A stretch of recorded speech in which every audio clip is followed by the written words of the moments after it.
Hello and welcome to the Grand Line Review, your source for everything One Piece, and today we are going to be discussing some rather intriguing and/or shocking news. I call it news, but in reality this information made its way around the internet last week, but I'm sure that many of you have yet to hear that we have confirmation on a certain fact that the fanbase have been vigorously debating ever since the very dawn of One Piece, which has resulted in the implication that there is indeed one final Straw Hat member left to be recruited, and yes, that means one more after Jinbei. But if you're new or just more casually associated with One Piece, I want to give you some background on this because new Straw Hats are a pretty consistently hot topic in the online fanbase, with almost every major new character being introduced automatically being submitted as a candidate for Nakama. And speaking of, I would like to submit you, dear viewers, as a candidate to become our Nakama by subscribing to the Grand Line Review and joining the Grand Fleet, which will also grant you regular One Piece content uploaded straight into your YouTube feed. A fairly superb offer in my humble and not at all biased opinion, but in recent years this kind of discussion has become a bit more contentious, and it all has to do with a statement that Luffy made in the very first chapter of One Piece, where after dispatching the ever pesky Lord of the Coast, he seemingly arbitrarily declared that, first things first, I've got to get a crew. I think about 10 men should do, which, that rhymes, and that line has been taken as an indicator of when submissions to join the Straw Hats will close. A core crew of 10, and anyone else is more or less destined to become an associate of the Straw Hat, such as the Grand Fleet or the various kingdoms that Luffy has made alliances with over the course of the series. The problem with Luffy's statement here though is that this very clear number of 10 is actually far less than clear, because it's always been very ambiguous as to whether or not Luffy was including himself within that total. But let's skip forward now roughly 2 decades to a release of One Piece magazine, which, courtesy of a translation from Yonko Productions on Twitter, answers one of the age-old inquiries from the fanbase. One Piece magazine reveals that Luffy isn't included in with regards to wanting 10 crewmates, which means there's one more crewmate to join, since there are 9 crewmates excluding Luffy currently. And very importantly, as I stated before, yes, this does include Jinbei. Under this Luffy-less structure, he would be the 9th member, which would all but confirm that even in this exceptionally late stage One Piece, we still have one more primary protagonist to collect, which you would think that we've already met by now, and I do think we have a fairly good idea of who that may be. However, before we get into that, I do want to tackle the inevitable argument that will come up, which is that we shouldn't be reading too much into the statement made in 1997 by a cartoon Rubberman, meaning that Luffy is an unreliable source of information and not everything that comes out of his infinitely wide mouth can be taken as a given, with the exception of the whole becoming a pirate king thing, I guess. But I would disagree. If Luffy was a real person, then sure, we could probably very easily dismiss the statement and most of his statements. However, he is a fictional construct, and regardless of the intelligence and reliability of his character, statements like this are made to convey information to the audience. We aren't a bunch of voyeurs peeking in on this world like some sort of reality TV show, and everything said in One Piece goes on to serve a double purpose, and at all times it is structured towards giving you information to the audience. And so it should be no surprise that this is one of those moments. This is not Luffy just dreaming on his own privately, it's Eiichiro Oda directly speaking to readers about his plans. Whether or not those plans have changed is another matter. However, given that One Piece magazine has felt the need to address this specific statement after complete silence on the matter for the entire history of the series, well, that tells me that we should be taking this as a very strong hint, if not outright confirmation, that we can expect another Straw Hat. Otherwise, why bother drawing attention to it? I mean, I guess it could be a sort of deliberate attempt to subvert expectations, but One Piece doesn't really do that, at least not in this sort of way. I guess I'd argue that Ace's death was a pretty huge subversion of expectation, but at the same time, there wasn't an official statement in One Piece media claiming that he would survive the Paramount War to begin with, which is a very roundabout way of saying I believe Luffy/Oda's words here every bit as much as when Luffy proudly declares that he will become the Pirate King. But that does leave us wondering who this 10th and final Straw Hat will be. And in my estimation, there are only 2 reasonable choices, both of whom have some very strong evidence to support one another, as well as a third arguable candidate, but one that I'm personally not too sold on. And you know what, let's start with the latter, get her out of the way, because it's Tama. And just hear me out here, because it isn't as crazy or as random as it may seem. Tama actually has 2 very important things going for her, one of which is a direct connection to Ace, which in turn provides a very direct connection to Luffy. And Tama is actually quite similar to Luffy in that as a child, although she actually still is a child to this day, but as a smaller child, she begged to join the Spade Pirates when Ace visited Wano, in much the same way that Luffy wanted to join the Red Hair Pirates. And Ace, just like Shanks, rejected Tama, but he did promise, and that is an important word here, Ace promised that they would meet again one day and allow her to join his crew after becoming a kunoichi. A bewitching kunoichi, to be precise, but it very strongly seeds the idea of Tama wanting wanting to travel outside of Wano. And a desire for travel, for whatever reason it may be, is a key factor in any member joining the Straw Hats. Furthermore, Tama, apart from the Rock on Rusukaina, is currently the only character post-timeskip to have worn Luffy's trademark straw hat, which has been used as a foreshadowing device in the past, very specifically with Robin, who took the hat and put it on in much the same way that she more or less forced her way onto the crew eventually. So there's definitely an argument to be made here for Tama, although there are definitely problems. The first of which being that Tama is only 8 years old, and while it's not unprecedented for kids around that age to be roaming the new world like say Buggy, Shanks and Blackbeard, it is still very difficult to picture one becoming a straw hat. And furthermore, even if we invest heavily into the idea of Ace's promise and Luffy being the vehicle to fulfill said promise, Tama still has yet to uphold her end of the bargain. She is not Kunoichi quite yet, and thus in my mind cannot set sail, because that's how One Piece is. Characters like Tama keep their word, and as such I think that her adventure will occur long after the Straw Hats have concluded their various pieces of business in One Piece. So now let's move on to two much stronger candidates, either of whom could quite easily hop aboard, and the first of which is now the classically speculated Carrot. And she is a good candidate for almost every reason imaginable. Now, one key thing that Carrot possesses, which Tama currently does not, is a more specifically defined dream or goal. Straw Hat crew members are inseparable from this concept. They can't just hop aboard the ship for a good time, they're here to pursue their own desires, in addition to making Luffy the Pirate King. And Carrot's desire currently would be fulfilling the inherited will of Pedro, the Jaguar Mink who very boldly proclaimed that it was the Straw Hats who would bring about the dawn of the world. A very vaguely defined concept that is important to both the Mink tribe and the Kozuki clan. So naturally, to achieve such a thing, it makes all the sense in the world to join the crew, especially since Carrot has a demonstrable role aboard the ship, being a lookout, one of the very few classically pirate positions left available. And to tick another box, Carrot also comes equipped with her own tragic flashback, only it played out in real time with Pedro on Whole Cake Island. And really, there's only one thing that holds me back from being super certain about Carrot, and it's all down to her relevance on Wano, which has been close to zero. This wouldn't be an issue if she was already a crew member, but leading up to a massive moment like say joining the Straw Hats, the character in question tends to be quite hyper-focused on. Otherwise, I imagine that the eventual moment of joining would have little dramatic impact and minimal satisfaction attached to it. So in my mind, something very major needs to happen on Wano to give Carrot this final push, and whilst not impossible, the longer this arc continues, the less likely that's looking. However, I will admit that the overwhelming possibility does still exist. However, there just so happens to be another character though, whose chances I would, in all seriousness, put as equal to, if not greater than that of Carrot. But I do need to put in a spoiler warning for anime only watchers because crazily enough, this character has not yet been introduced to you. And with the way things are going, they probably won't be for a very, very long time. So if you're not keen on some of the old spoilers, then please do skip to this time. But for everyone else, here we go. And yeah, it's obviously Yamato. So obvious that I have made a fairly recent video detailing this possibility alone. So as a result, I'm not going to dive into it quite as deeply here, but Yamato is pretty on the road to brute forcing his way to becoming a Straw Hat member. Kind of like how Odin had to practically brute force his way onto Whitebeard's ship. Yamato has the innate desire for adventure and exploration that both Carrot and Tama have, but also a dream to fulfill and inherited will in regards to Kozuki Odin. And given how intrinsically linked Odin is to just about everything in One Piece, be it Roger, Whitebeard, Joy Boy, and even the Void Century through Toki, it's difficult to imagine someone so directly invested in the idea of being Odin not becoming wildly important in the endgame of One Piece. And Yamato probably cannot inhabit that role of importance by remaining on Wano. So I do honestly believe that Yamato is a pretty shockingly reasonable candidate to be our final crew member, and if you want a more in-depth argument as for why, then please do go and check out my video, link in the description.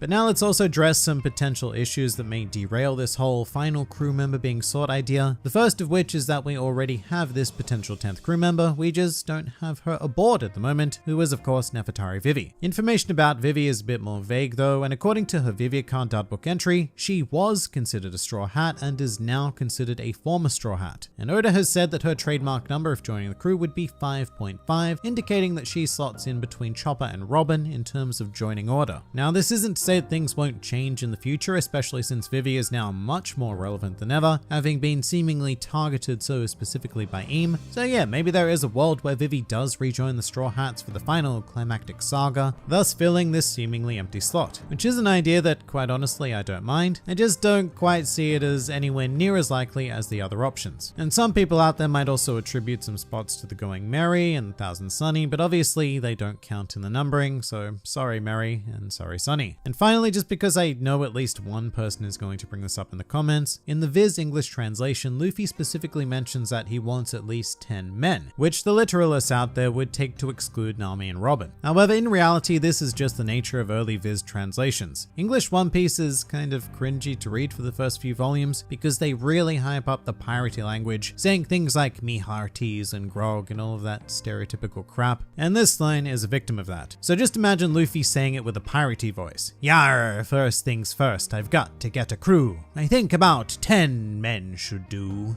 Whereas in Japanese, there is no gender specified. It's just a wash of crappy westernized English pirate stereotypical language and not to be taken seriously whatsoever. But there we go, some interesting food for thought. I for one am really glad that One Piece magazine went so far as to make this distinction clear, because it's something that I've been arguing on both sides for as long as I've been reading this series, and it does generate some pretty great excitement for our 10th and final Straw Hat. Now confirmed to be not including Luffy. But what do you guys think? Please do let me know down in the comments below, or even join my Discord server. And if you'd like to see more videos like this, then please do go and check out some of my other content, or even subscribe to the channel for more glorious One Piece business uploaded straight into your YouTube feeds. But for now, this has been the Grand Line Review, and I'll see you next time.